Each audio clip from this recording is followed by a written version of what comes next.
Alhamdulillah Rabbil Alameen.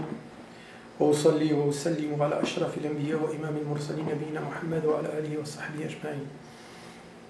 أما بعد حياكم الله جميعا وبارك الله فيكم وأهلا وسهلا ومرحبا. Vous êtes tous les bienvenus, qu'Allah vous protège dans votre religion, qu'Allah vous protège dans vos familles, dans votre santé, qu'Allah vous élève en degré, qu'Allah nous donne à tous la rectitude, la bonne attitude et qui nous guide vers la foi et la rectitude. Inna Rabbana sami'ud du'a. Certes, Allah entend celui qui l'appelle et il répond à celui qui le prie. Allahumma ansur ikhwanna fi Palestine. Allahumma ansur ikhwanna fi Gaza. Demande à Allah subhanahu wa ta'ala avec ses plus beaux noms, ses qualités les plus parfaites, de porter secours à nos frères en Palestine, nos frères, nos sœurs, les enfants, les femmes, les vieillards. Qu'Allah leur donne la sakina, qu'Allah leur donne la sécurité, qu'Allah les protège, qu'Allah leur donne la victoire, qu'Allah nous donne et leur donne la victoire. Inna Rabbana sami'ud du'a. C'est des moments difficiles que nous sommes en train de vivre, surtout pour nos frères et nos sœurs dans la bande de Gaza, en Palestine, en Cisjordanie, tout ça. Mais Allah subhanahu wa ta'ala est sage. Et Allah subhanahu wa ta'ala ne fait et ne crée dans l'univers qu'avec sagesse. Et tout ce que Allah subhanahu wa ta'ala fait, il ne le fait qu'avec un équilibre parfait. Il y a toujours une raison. Et les événements qui se passent aujourd'hui nous appellent à nous réveiller, de nous remettre en question. Et de comprendre que la victoire ne peut venir que en revenant à la religion. La victoire ne peut y avoir une source de victoire autre que celle-ci. Et d'avoir la conviction profonde qu'Allah subhanahu wa ta'ala a le commandement sur toute chose. C'est lui qui décide. Il est notre maître et nous n'avons d'autre maître à part lui. Il est le seul et unique ayant droit à l'adoration. Il décide dans l'univers. Et il dit subhanahu wa ta'ala, Inna Allah la yughayyiru ma biqawmin hatta yughayyiru ma bi anfusihim. Certes, Allah ne change pas l'état d'un peuple jusqu'à ce que celui-ci change ce qu'il y a en lui-même. C'est-à-dire jusqu'à ce que celui-ci se repente, se remet en question, revienne vers Allah, revienne vers les enseignements d'Allah et de son messager. Et dans un hadith authentique, le prophète sallallahu alayhi wa sallam avait décrit certaines situations et événements qui auraient lieu à la fin des temps. Et il dit, alayhi salatu wa salam, ce jour-là, Allah fera s'abattre sur vous l'humiliation. Sur vous, c'est-à-dire sur les musulmans, la communauté musulmane, au travers le monde. Il fera que l'humiliation s'abattra sur vous. La yanzi'uhu ankum, et il ne l'enlèvera pas, ça. Le prophète sallallahu alayhi wa sallam avait été catégorique. Il dit, et il ne l'enlèvera pas hatta tarji'u ila dinikum, jusqu'à ce que vous reveniez à votre religion. Et dans un autre hadith, il est dit, yushiku an tada'a alaykum al-umam, peu s'en faut pour que les communautés tout entières s'abattent sur vous. Comme le fait ceux qui se jettent sur un plat de nourriture. Les gens qui étaient présents dirent alors, Ya Rasulallah, amin qillatin nahnu yawma idhin. Ô messager d'Allah, serons-nous peu nombreux ce jour-là? C'est la première chose qui vient à l'esprit. Si toutes les communautés s'abattent sur vous et que vous viviez l'humiliation et vous êtes opprimés au travers le monde, c'est que vous n'êtes pas beaucoup peut-être. Il répondit, sallallahu alayhi wa sallam, non. Ce jour-là, vous serez nombreux. Bal antum yawma idin kathir. Vous serez une multitude. Lakinnakum karutha'is sayl. Il dit, mais la seule chose, c'est que vous serez comme l'écume de la mer. Quelle valeur peut-elle avoir en comparaison à l'eau de l'océan, l'écume qui est au-dessus? Aucune valeur. Pourquoi? Car on a délaissé la religion.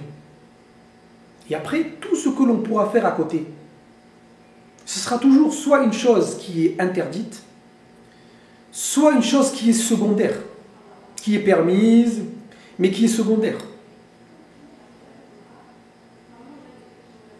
C'est pour ça qu'on avait parlé du boycott, de dire que le boycott, les savants ils sont en divergence au sujet du boycott. Il ne faut pas nous diviser. Ce n'est pas le moment de se diviser. Les autres en face sont en train de renforcer leur position. Et de progresser, d'avancer jour après jour, avec le faux, avec le mensonge, avec l'injustice et l'iniquité. Ce n'est pas le moment de se diviser pour une raison ou pour une autre. Surtout pour une raison que les savants sont en divergence. Comme le boycott, les savants sont en divergence. Certains savants l'ont permis, mais ils ont incité, mais ils n'ont pas dit que c'était obligatoire. Certains savants, je parle des savants de Al-Sunnah, les savants de la Sunna, les savants reconnus comme tels, les savants respectables. Tu dis faites le boycott, ils incitent au boycott, mais ils ne l'imposent pas. Tu dis pas haramun alayk. Tu dis pas c'est interdit ou tu as fait un péché si tu as bu telle ou telle boisson, mangé telle ou telle nourriture, tu t'es rendu dans tel ou tel restaurant ou allé dans tel ou tel pays. Tu dis ce serait préférable de le faire, faites-le, ils insistent. Comme il y a d'autres savants, tu dis ce n'est pas légiféré. Le prophète ne l'a pas fait. Et effectivement, le prophète n'y a jamais appelé, il ne l'a jamais fait.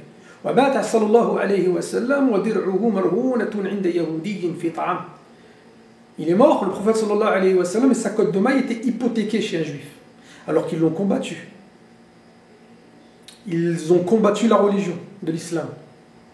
Ils ont essayé à maintes et maintes reprises de l'assassiner. Même ils y sont parvenus.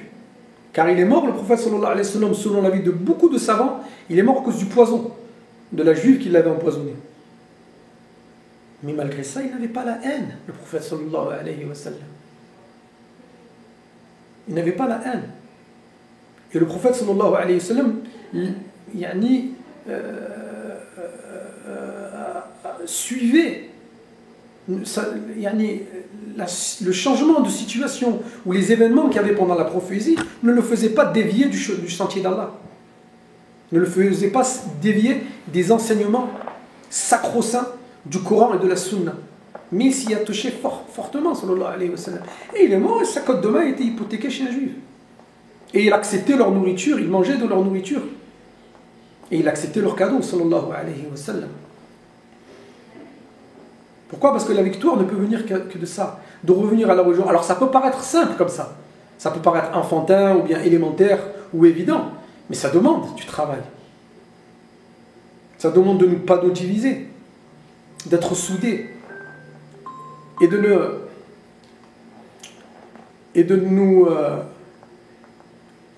d'aimer Allah d'un amour inconditionnel. D'aimer le messager d'Allah sallallahu alayhi wa sallam d'un amour inconditionnel. De mettre en application les préceptes de l'islam. De mettre en application les préceptes de l'islam. D'avoir la certitude qu'Allah subhanahu wa ta'ala nous portera secours. D'avoir la certitude dans la religion d'Allah. La certitude dans la prophétie du messager d'Allah sallallahu alayhi wa sallam. De mettre en application, d'avoir de la patience et d'avoir de la science. Comment pourrait-on retourner à la religion si on ne la connaît pas? Il est là la chose. Après, avoir la haine, c'est pas le moment d'avoir la haine. Déjà, premièrement, parce que les juifs ne sont pas tous les mêmes. Allah Ta'ala a bien montré dans le Coran que les juifs ne sont pas tous les mêmes. Et que bon nombre de juifs ne sont pas d'accord avec ce qui se passe en Palestine. Et que la haine en islam, elle est différente de la haine en Occident. La haine en islam est différente de la haine en Occident. Nous, si on n'aime pas quelqu'un, on ne l'aime pas. Mais ça ne va pas nous pousser à être injuste envers lui. Ça ne nous poussera jamais à être des criminels, à être des crapules de guerre et à être des animaux. Au contraire, Allah Ta'ala nous dit ولا يجرمنكم شنآن قوم على ألا تعدلوا اعدلوا هو أقرب للتقوى. Et que la haine d'un peuple qui a transgressé contre vous ne vous pousse pas à être injuste. Soyez juste. Soyez juste, c'est plus proche de la piété. Voilà l'islam. Voilà les enseignements de l'islam. Et voilà comment nous autres, nous devrions être, nous autres les musulmans. C'est ça. Si on n'aime pas quelqu'un, on n'est pas injuste dans l'islam. Il n'y a pas d'antisémitisme, il n'y a pas de racisme, il n'y a pas ça. Ça n'existe pas dans l'islam. L'antisémitisme a été créé en Occident.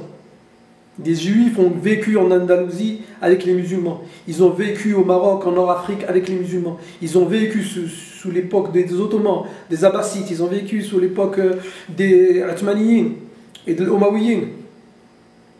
Ils n'ont jamais connu l'antisémitisme. Jamais. Ils ont vécu en Palestine avant 1948. Ils ont vécu pendant plus d'une centaine d'années. Des foyers, des colons juifs qui vivaient en Palestine. Ils avaient été acceptés. Il n'y avait pas d'antisémitisme. Ça ne fait pas partie des enseignements de l'islam, ça. Mais, par contre, face à ce qui se passe en ce moment, et les événements qui se passent en ce moment, il faut revenir à Allah subhanahu wa ta'ala. Il faut revenir à Allah subhanahu wa ta'ala. Se lever la nuit et prier. 3 heures du matin. Et se pleurer devant Allah subhanahu wa ta'ala pour faire changer la situation et nous faire revenir à la religion. حياكم الله جميعا وبارك الله فيكم وأهلا وسهلا ومرحبا